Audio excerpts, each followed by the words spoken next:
3 squad cars, 6 officers, and 1 woman in a pristine white pantsuit pointing at me like I was a pirate who'd just stolen her yacht. "Arrest him for criminal trespass," she shrieked, her voice echoing over the tranquil waters of Lake Serenity, while 200 weekend boaters watched this absolute circus unfold.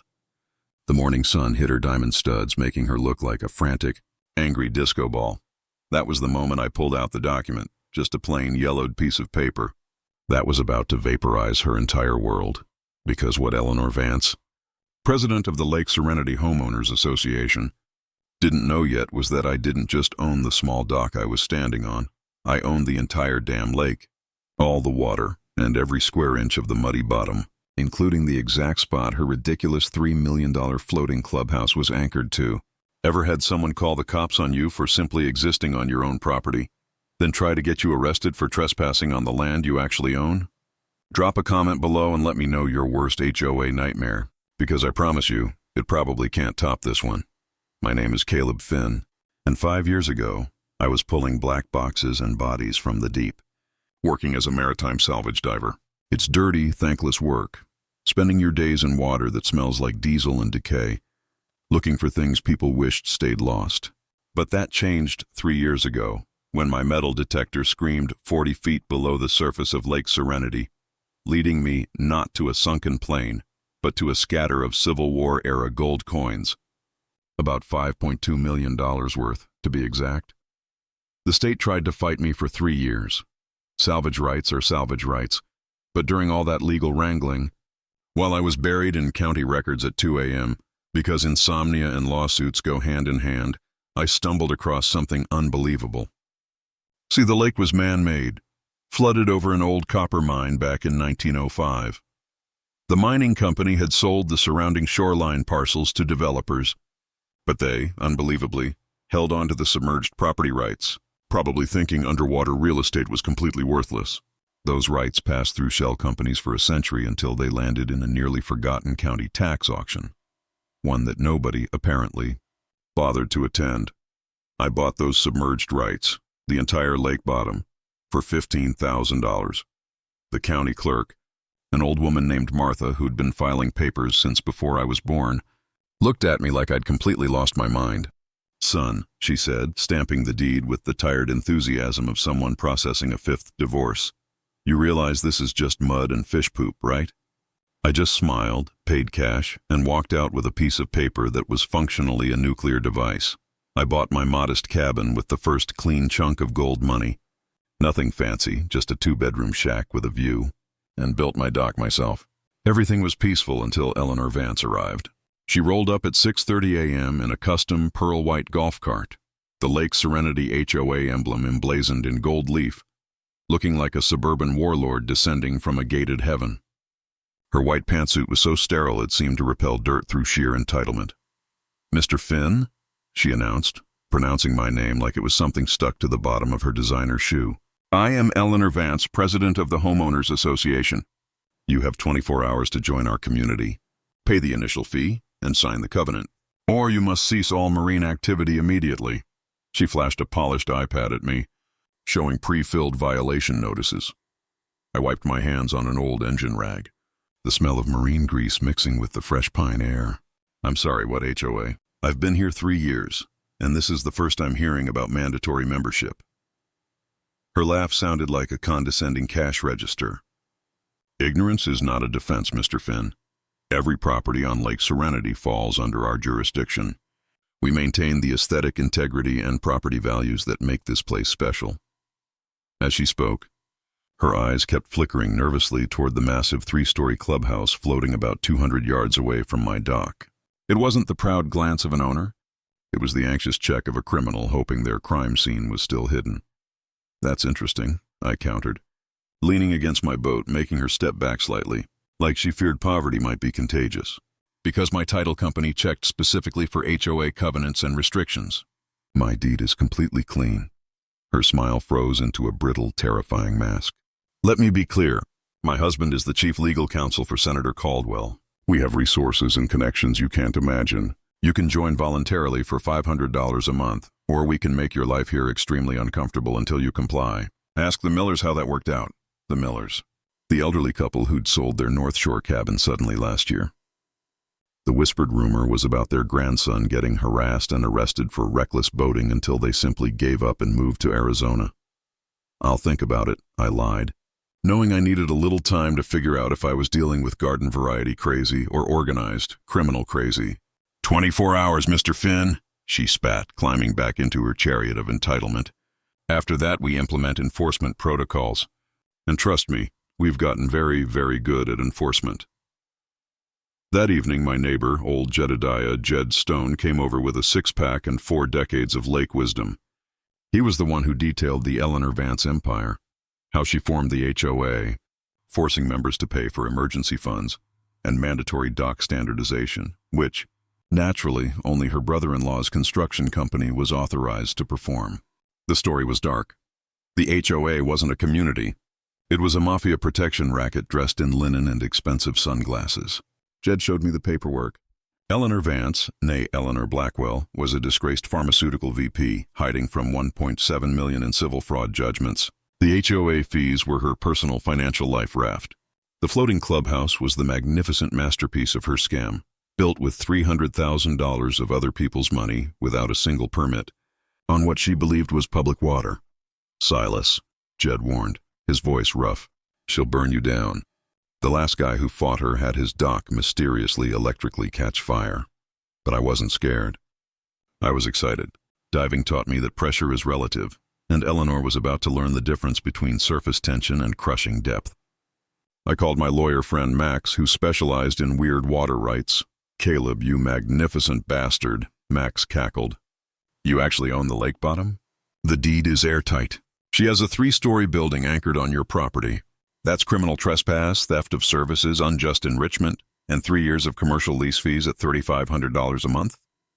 She owes you well over $120,000, not counting penalties." "The beautiful part, Max," I said, watching her security boats circle my property on my new surveillance feed, "is she doesn't know. She's only asked the county about underwater boundaries, not the actual ownership record. Because no one thinks to check who owns the mud. You are sitting on a tactical nuclear weapon," Max advised. "Record everything. Get her to commit so completely to destroying you that when you pull the pin, she has no escape, no face-saving exit. She has to hang herself with her own white-tasseled rope." The next morning, the enforcement began. First, an uncomfortable county inspector named Carl showed up. He'd been sent 17 times that month, he said, by the lady who insisted I had an illegal submarine dock. Carl was my first clue. He confessed Eleanor kept asking him who had authority over submerged development rights, and he'd told her the truth. Whoever owns the lake bottom. She didn't like that answer. Next, her lake security goons began their intimidation dance. 2 guys in cheap matching polo shirts circling my dock every hour, taking notes on clipboards. They looked official from a distance, but up close, they were just sad, underpaid teenagers. That afternoon, I took my boat out and navigated toward the clubhouse.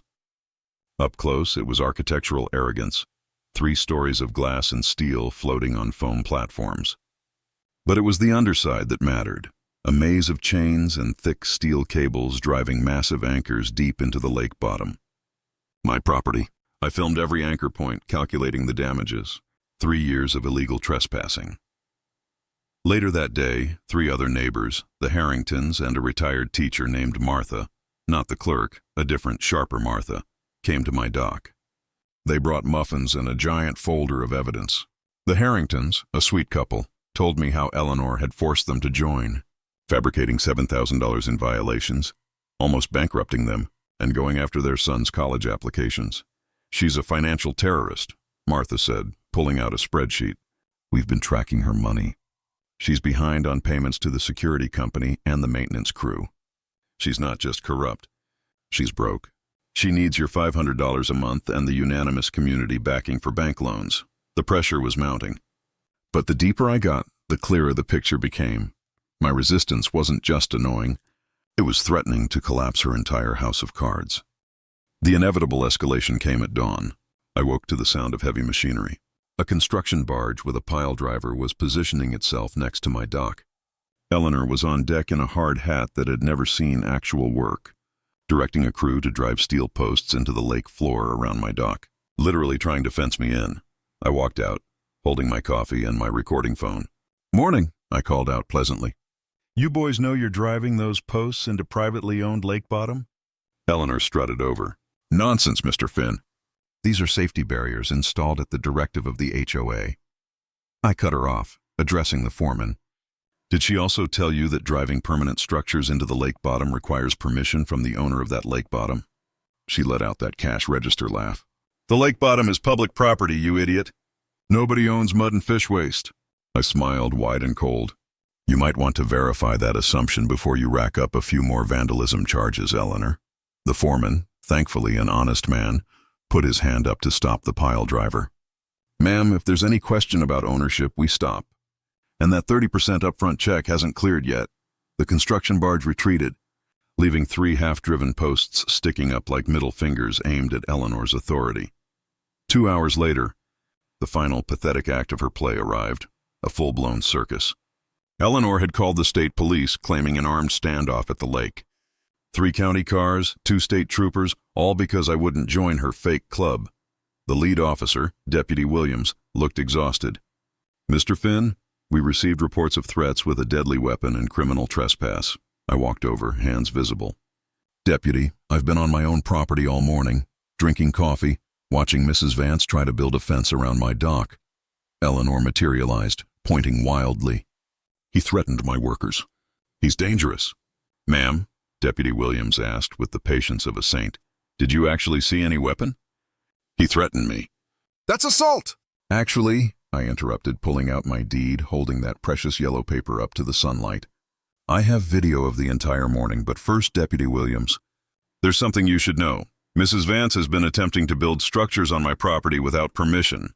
Eleanor shrieked, finding her high C note. "Your property ends at the water line, you peasant." "Actually, no." I unfolded the deed completely. "I own the lake bottom, all of it. Every square inch from shore to shore." The silence was the most exquisite sound I'd ever heard. Eleanor's mouth opened and closed, like a fish discovering air isn't water.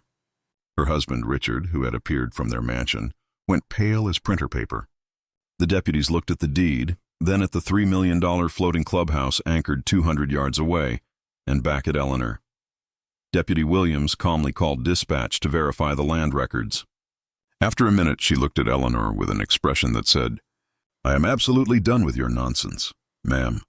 The records confirm. Mr. Finn owns parcels 17 through 31, submerged lands, Lake Serenity, filed and recorded 3 years ago. You have been criminally trespassing for 3 years. Eleanor's breakdown was spectacular. She cycled through denial, rage, and bargaining in about 60 seconds, crying hysterically about how unfair this was. "Here is what is going to happen," I announced, loud enough for every neighbor who had gathered on their docks to hear. "The HOA is dissolved immediately. That floating clubhouse will be removed at Mrs. Vance's expense. And anyone who wants to keep their dock where it is can lease the lake bottom rights from me for $1 per year." The neighbors gasped. Then Jed whooped aloud, "Hallelujah."